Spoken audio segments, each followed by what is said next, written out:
میں نے پیش کی یہ غوث پاک مردے زندہ کریں، غوث پاک ولی جس کے آگے گردن خم کریں، غوث پاک چوروں کو ولی بنائیں، غوث پاک۔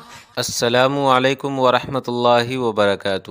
سامعین گرامی قدر، آپ کا استقبال ہے ہمارے یوٹیوب چینل پر۔ سوشل میڈیا کی توسط سے ایک ویڈیو مجھ تک پہنچی ہے۔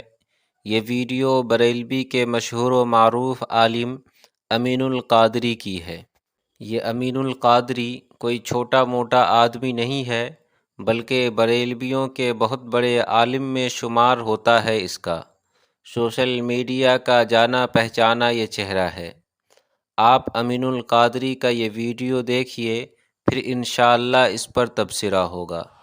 جو ولیوں کی گرد کو چھیننے کا حق رکھے غوث پاک، غوث پاک، جو بھوکے رہیں تو قسمیں دے کر اللہ کھلائے، غوث پاک، جو نئے کپڑے نہ پہنے تو قسمیں دے کر اللہ پہنائے، جو پیاسے رہیں تو قسمیں دے کر اللہ پانی پینے کی بات کرے، وہ کون؟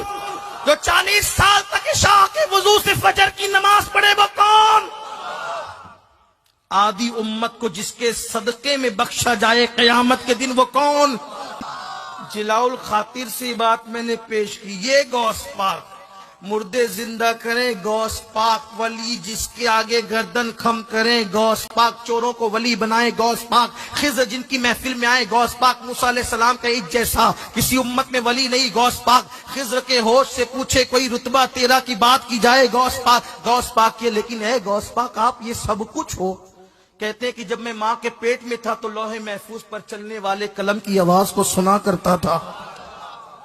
سامعین، آپ نے ویڈیو میں دیکھا یہ شخص شیخ عبد القادر جیلانی رحمہ اللہ کی تعریف کرتے ہوئے اتنا آگے بڑھ گیا کہ حضرت شیخ عبد القادر جیلانی رحمہ اللہ کو اللہ کے برابر قرار دے دیا۔ اس نے کہا کہ جو مردے کو زندہ کرے وہ غوث پاک ہے۔ مردے کو زندہ کرنا یا زندے کو مارنا یہ اللہ کا کام ہے۔ اللہ نے یہ اختیار نہ تو کسی ولی کو دیا اور نہ ہی کسی انبیاء کو دیا۔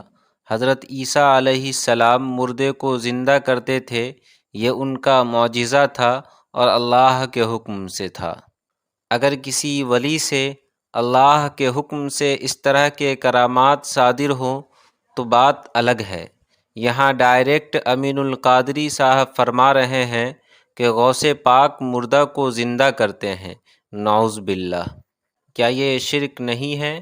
یقیناً یہ شرک ہے۔ جو کام اللہ کے لیے خاص ہے، کسی غیر اللہ کو اس کام میں آپ اللہ کے شریک کر رہے ہیں۔ اللہ تعالیٰ آپ کو سیدھے راستے پر چلائے اور تمام امت مسلمہ کو بریلوی کے مکر و فریب سے حفاظت فرمائے۔